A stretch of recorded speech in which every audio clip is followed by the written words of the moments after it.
ಇದ್ದೇವೆ. ಇವತ್ತು ವಾದಿರಾಜರ ತಿಥಿ. ಇವತ್ತು ವಾದಿರಾಜರು ಬೃಂದಾವನವನ್ನು ಪ್ರವೇಶ ಮಾಡಿದ ಜಾಗ. 120 ವರ್ಷಗಳ ಕಾಲ. ಮನುಷ್ಯನ ಆಯುಷ್ಯ ಅಂತಂದ್ರೆ 60 ಅಂತ ಹೇಳ್ತಾರೆ, 100 ಅಂತ ಹೇಳ್ತಾರೆ, 120 ಅಂತ. ಅಷ್ಟು ವರ್ಷ ಭೂಮಿಯಲ್ಲಿ ಇದ್ದು ಅನುಗ್ರಹ ಮಾಡಿದವರು ವಾದಿರಾಜರು. ಇತಿಹಾಸದಲ್ಲಿ ಸನ್ಯಾಸಿಗಳಲ್ಲಿ ಒಬ್ಬರೇ ಒಬ್ಬರು ಅಂತ ಹೆಸರು ಮಾಡಿದವರು ಅದು ವಾದಿರಾಜರು ಮಾತ್ರ. ಅವರು ಸಶರೀರವಾಗಿ ಬೃಂದಾವನದೊಳಗೆ ಪ್ರವೇಶ ಮಾಡಿದ್ದಾರೆ. ಯಾರಾದರೂ ನಿಮ್ಮ ತಲೆಯ ಮೇಲೆ ಕಲ್ಲಿಡ್ತೇನೆ ಅಂತ ಹೇಳಿದ್ರೆ ಸುಮ್ಮನೆ ಇರ್ತೀರ ನೀವು? ವಾದಿರಾಜರು ಹಾಗೇನೆ ಶರೀರದ ಇರುವಾಗಲೇ ಆ ಕಲ್ಲನ್ನು ಇಡಿಸಿಕೊಂಡವರು, ಗುಹೆಯೊಳಗೆ ಪ್ರವೇಶ ಮಾಡಿದವರು. ಒಂದು ಗುಹೆ ಇತ್ತು, ಆ ಗುಹೆಯೊಳಗೆ ಪ್ರವೇಶ ಮಾಡಿದ್ರು. ತಾನೇ ವೃಂದಾವನವನ್ನು ನಿರ್ಮಾಣ ಮಾಡಿಸಿದ್ರು. ಎಲ್ಲಿಯಾದ್ರೂ ಒಬ್ಬರಿಗೆ ಸ್ವಾಮಿ ನಿಮಗೆ ವೃಂದಾವನ ಮಾಡಿಸಿದ್ದೇನೆ ಅಂತಂದ್ರೆ ನಿನಗೆ ಇಟ್ಕೋ ಅಂತ ಹೇಳ್ತೇವೆ ನಾವು. ಯಾಕಂದ್ರೆ ಸಾಯುವುದನ್ನು ಯಾರೂ ಎದುರಿಸಿಕೊಳ್ಳುವುದಿಲ್ಲ. ವಾದಿರಾಜರು ಅವರೇ ವೃಂದಾವನವನ್ನು ಮಾಡಿಸಿಕೊಂಡು ಗುಹೆಯ ಒಳಗೆ ತಾನೇ ಪ್ರವೇಶ ಮಾಡಿದವರು. ಅದು ಅವರು ಸಮಾಧಿಯನ್ನು ಪ್ರವೇಶ ಮಾಡಿದರು. ಕೃಷ್ಣ ಮೂಲರೂಪವನ್ನು ಹೇಗೆ ಸೇರಿದ, ಅವರ ಭಕ್ತರಾದ, ಅವರನ್ನು ನಿರಂತರ ಪೂಜೆ ಮಾಡಿದ, ಪರ್ಯಾಯ ವ್ಯವಸ್ಥೆಯನ್ನು ಮಾಡಿದ ವಾದಿರಾಜರು ಬೃಂದಾವನವನ್ನು ಪ್ರವೇಶ ಮಾಡಿದ ಪುಣ್ಯ ದಿವಸ ಇವತ್ತು. ಇವತ್ತು ನಾವು ಪ್ರವಾಸದಲ್ಲಿ ಪ್ರಾರ್ಥನೆ ಮಾಡಿದರೆ ಸೋದೆಯಿಂದ ಇಲ್ಲಿಗೆ ಬಂದು ನಮಗೆ ಅನುಗ್ರಹ ಮಾಡ್ತಾರೆ. ಎಷ್ಟು ಗ್ರಂಥಗಳನ್ನು ಅವರು ಮಾಡಿದ್ದಾರೆ, ಲೆಕ್ಕಕ್ಕೆ ಸಿಗದಿದ್ದಷ್ಟು ಗ್ರಂಥಗಳನ್ನು ನಮಗೆ ಅವರು ನೀಡಿದ್ದಾರೆ. ಪುಟಾಣಿಗಳಿಗೆ ಅರ್ಥ ಆಗುವ ಶ್ಲೋಕದಿಂದ ಪ್ರಾರಂಭ ಮಾಡಿ ವಿದ್ವಾಂಸರ ತಲೆ ಕೆಡಿಸಿಕೊಳ್ಳುವ ತನಕ ಗ್ರಂಥಗಳನ್ನು ಕೊಟ್ಟವರು. ಕನ್ನಡ ಭಾಷೆಯಿಂದ ಸಂಸ್ಕೃತ ಭಾಷೆಯ ತನಕ ಎಲ್ಲ, ತೆಲುಗು, ತಮಿಳು ಎಲ್ಲದರಲ್ಲಿಯೂ ಅವರ ಸಾಹಿತ್ಯ ನಮಗೆ ಇವತ್ತು ಸಿಗ್ತದೆ. ಅವರು ಜ್ಞಾನಿಗಳು ಅನ್ನೋದಕ್ಕೆ ಇದೊಂದು ಒಳ್ಳೆಯ ನಿದರ್ಶನ.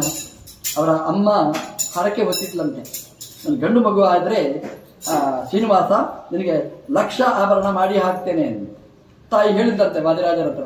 ನಾನು ಹರಕೆ ಹೊತ್ತಿದ್ದೇನೆ. ಹೆಣ್ಮಕ್ಕಳು ಹರಕೆ ಹೊರುವುದು ಸುಲಭ, ಬಹಳ ಸುಲಭದಲ್ಲಿ ಹೇಳ್ತಾರೆ, ಅದನ್ನು ತೀರಿಸುವುದು ಬಹಳ ಕಷ್ಟ. ಅಮ್ಮ ಹೇಳಿದ್ರಂತೆ, ನಾನು ಹೀಗಿನ ಹರಕೆ ಹೊತ್ತಿದ್ದೇನೆ, 1,00,000 ಆಭರಣ ಮಾಡ್ತೇನೆ, ಶ್ರೀನಿವಾಸನಿಗೆ ಒಪ್ಪಿಸ್ತೇನೆ ಅಂತ. ಏನು ಮಾಡಲಿ? ಹೌದಾ, ಚಿಂತೆ ಮಾಡಬೇಡ ಅಂತ ಅಮ್ಮ ನಾನು ಕರ್ಕೊಂಡು ಹೋದ್ರಲ್ಲಿ ಮಹಾಭಾರತದ ಕ್ಲಿಷ್ಟವಾದ 1,00,000 ಶಬ್ದಗಳಿಗೆ ಅರ್ಥ ಬರೆದ್ರಂತೆ.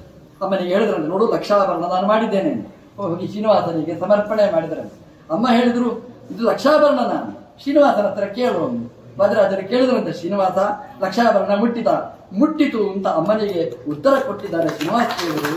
ಹಾಗಾಗಿ ಅಮ್ಮನ ಹರಕೆಯನ್ನು ಹೊತ್ತದ್ದು ಎಲ್ಲಿ ಕ್ಲಿಷ್ಟವಾದ ಶಬ್ದಗಳಿವೆ ಅಲ್ಲಿ ವ್ಯಾಖ್ಯಾನವನ್ನು ಮಾಡ್ತಾನೆ. ಈ ವಿದುರ ಧರ್ಮರಾಜಾದಿಗಳಿಗೆ ಅರಗಿನ ಮನೆಗೆ ಹೋಗುವಾಗ ಮ್ಲೇಚ್ಛರ ಭಾಷೆಯಲ್ಲಿ ಹೇಳ್ತಾನೆ, ಅರ್ಥ ಆಗದಿದ್ದ ಭಾಷೆಯಲ್ಲಿ ಹೇಳ್ತಾನೆ.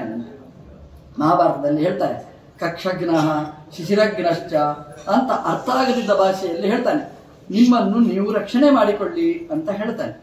ಅದು ಯಾರಿಗೂ ಅರ್ಥ ಆಗಲಿಲ್ಲ, ಎಂತ ಹೇಳ್ತಾನೆ ವಿದುರ, ಮಂತ್ರ ಹೇಳ್ತಾನೆ ಅಂತ. ಆದರೆ ಕಕ್ಷಗ್ನ, ಕಕ್ಷಗ್ನ ಅಂದ್ರೆ ಕಕ್ಷ, ಏನು ಕಕ್ಷ, ಏನು ಜ್ಞ, ಶಿಶಿರಗ್ನ, ಶಿಶಿರವನ್ನು ಕೊಲ್ಲುವವ, ಏನು ಅಂತಲೇ ಅರ್ಥ ಆಗಲೇ ಇಲ್ಲ. ಆದರೆ ಧರ್ಮರಾಜನಿಗೆ ಅದು ಅರ್ಥ ಆಯ್ತು. ಅದು ಏನು ಹೇಳಿದ ಅಂತಂದ್ರೆ ಅದಕ್ಕೆ ನಮಗೆ ಅರ್ಥ ಆಗದಿದ್ದ ಶಬ್ದ. ಲಕ್ಷಾಲಂಕಾರದಲ್ಲಿ ವಾದಿರಾಜರು ಮಹಾಭಾರತಕ್ಕೆ ವ್ಯಾಖ್ಯಾನ ಬರೀತಾ ಹೇಳ್ತಾರೆ, ಕಕ್ಷಗ್ನ, ಕಕ್ಷ ಅಂದ್ರೆ ಕಾಡು, ಜ್ಞ ಅಂದ್ರೆ ನಾಶ ಮಾಡುವಂತಹದ್ದು, ಕಾಡನ್ನು ನಾಶ ಮಾಡುವಂತಹದ್ದು, ಅದರಿಂದ ಸುರಕ್ಷಿತನಾಗು. ಶಿಶಿರಗ್ನ, ಶಿಶಿರ ಅಂತಂದ್ರೆ ಚಳಿ, ಹೇಮಂತ ಶಿಶಿರ ಅಂತ. ಹೇಮಂತನೇ ಚಳಿ, ಹೇಮಂತಕ್ಕಿಂತ ಜೋರು ಚಳಿಯ ಕಾಲ ಅಂದ್ರೆ ಶಿಶಿರ ಋತು. ಶಿಶಿರ ತುಂಬಾ ಚಳಿ. ಶಿಶಿರಗ್ನ ಅಂತ ಚಳಿಯಲ್ಲಿ ಚಳಿಯನ್ನು ನಾಶ ಮಾಡುವಂತಹದ್ದು ಯಾವುದು? ಬೆಂಕಿಯ ಹತ್ತಿರ ಕೂತ್ರೆ ಚಳಿ ಎಲ್ಲ ಹೋಗ್ತದೆ. ಕಕ್ಷಗ್ನ ಅಂತಂದ್ರೆ ಕಾಡನ್ನು ನಾಶ ಮಾಡುವಂತಹದ್ದು, ಶಿಶಿರಗ್ನ ಶೈತ್ಯವನ್ನು ನಾಶ ಮಾಡುವಂತಹದ್ದು ಅಂತಂದ್ರೆ ಅದು ಬೆಂಕಿ. ಕಕ್ಷಗ್ನ, ಶಿಶಿರಗ್ನ ಇದೆ, ಅದರಿಂದ ನಿಮ್ಮನ್ನು ರಕ್ಷಣೆ ಮಾಡಿಕೊಳ್ಳಿ ಅಂತಂದ್ರೆ ಬೆಂಕಿಯಿಂದ ನಿಮ್ಮನ್ನು ರಕ್ಷಣೆ ಮಾಡಿಕೊಳ್ಳಿ ಅಂತ ವಿದುರ ಅವನು ಉಳಿದವರಿಗೆ ಅರ್ಥ ಆಗದೇ ಇದ್ದ ಧರ್ಮರಾಜನಿಗೆ ಅರ್ಥ ಆಗುವ ಭಾಷೆಯಲ್ಲಿ ಎಚ್ಚರಿಸಿದಂತಹ ಶಬ್ದ ಅಂತ ವಾದಿರಾಜರು ಬಹಳ ಸುಂದರವಾಗಿ ವ್ಯಾಖ್ಯಾನವನ್ನು ಮಾಡ್ತಾರೆ. ಇಂತಹ 1,00,000 ಶಬ್ದಗಳಿಗೆ ವ್ಯಾಖ್ಯಾನವನ್ನು ಮಾಡಿ ಪರಮೋಪಕಾರ ಮಾಡಿದಂತಹ ಜ್ಞಾನಿಗಳು ಇವತ್ತು ಪೂಜೆಯ ಕಾಲದಲ್ಲಿ ಮಠಭೇದವನ್ನು ಮರೆತು ಹಾಡುವಂತಹದ್ದು ದಶಾವತಾರ ಸ್ತುತಿ ಪ್ರೋಷ್ಠೀಶ ವಿಗ್ರಹ ಸುನಿಷ್ಠೀವನೋದ್ಧತ ಅಂತ ಎಲ್ಲ ಮಠಗಳಲ್ಲಿಯೂ ಕೂಡ ಹಾಡ್ತಾರೆ. ಅದು ವಾದಿರಾಜರ ಮಹತ್ವಕ್ಕೆ ಒಳ್ಳೆಯ ನಿದರ್ಶನ ಅಂತ ಹೇಳ್ತಾ ವಾದಿರಾಜರು ನಮ್ಮಂತಹ ಯಾತ್ರಿಗರಿಗೆ ಏನು ಕೊಟ್ಟಿದ್ದಾರೆ? ಯಾತ್ರೆಗೆ ಹೋಗುವಾಗ ಗಂಟು ಹಿಡ್ಕೊಂಡು ಹೋಗ್ಬೇಕಾ ಬೇಡ? ಪ್ರಬಂಧ ಅಂದ್ರೆ ಒಳ್ಳೆಯ ಬಂಧ, ಗಂಟು ಕಟ್ಟಿ ಹಿಡ್ಕೊಂಡು ಹೋಗ್ಬೇಕು. ಅವ್ರು ಹೇಳಿದ್ರು, ತೀರ್ಥಯಾತ್ರೆಗೆ ಹೋಗುವಾಗ ಅವಲಕ್ಕಿಯ ಗಂಟು, ಕೋಡ್ಬಳೆಯ ಗಂಟು ಇದಲ್ಲ. ಯಾವ ಗಂಟು ಕಟ್ಟಿಕೊಂಡು ಹೋಗ್ಬೇಕು ಅಂದ್ರೆ ಪ್ರಬಂಧ, ತೀರ್ಥ ಪ್ರಬಂಧ. ಈ ತೀರ್ಥ ಪ್ರಬಂಧದ ಶ್ಲೋಕದ ಗಂಟು, ಪ್ರಬಂಧ ಪ್ರಕೃಷ್ಟವಾದ ಗಂಟನ್ನು ಹಿಡ್ಕೊಂಡು ಹೋಗಿ ಅಂತ ವಾದಿರಾಜರ ಭಕ್ತರಾದ ವಿಜಯದಾಸರು ತೀರ್ಥ ಪ್ರಬಂಧ ಸುಳಾದಿಗಳು ಅಂತ ಮಾಡಿದ್ದಾರೆ. ಕನ್ನಡದಲ್ಲಿ ಹಾಡಿದ್ದಾರೆ. ಎರಡೇ ಇರುವುದು ತೀರ್ಥ ಪ್ರಬಂಧಗಳು. ಸಂಸ್ಕೃತದಲ್ಲಿ ವಾದಿರಾಜರು ಮಾಡಿದ್ದು, ಕನ್ನಡದಲ್ಲಿ ವಿಜಯದಾಸರು ಮಾಡಿದ್ದು. ಅಂತಹ ನಮಗೆ ಯಾತ್ರಾರ್ಥಿಗಳಿಗೆ ನಾವು ಯಾತ್ರೆಗೆ ಹೋಗುವಾಗ ಮೊಟ್ಟ ಮೊದಲು ಇವತ್ತೇಳಿ ಉಪಯೋಗ ಇಲ್ಲ, ಮೊದಲೇ ಹೇಳಬೇಕಿತ್ತು. ಆ ಮೊದಲನೇ ನಮ್ದು ಗಂಟು ಯಾವುದು ಅಂತಂದ್ರೆ ವಾದಿರಾಜರ ತೀರ್ಥ ಪ್ರಬಂಧದ ಗಂಟು. ಅದು ನಮ್ಮೊಟ್ಟಿಗಿದ್ರೆ ತೀರ್ಥಯಾತ್ರೆಯ ಪೂರ್ಣ ಫಲ ನಮಗೆ ಸಿಗಲಿಕ್ಕೆ ಸಾಧ್ಯ.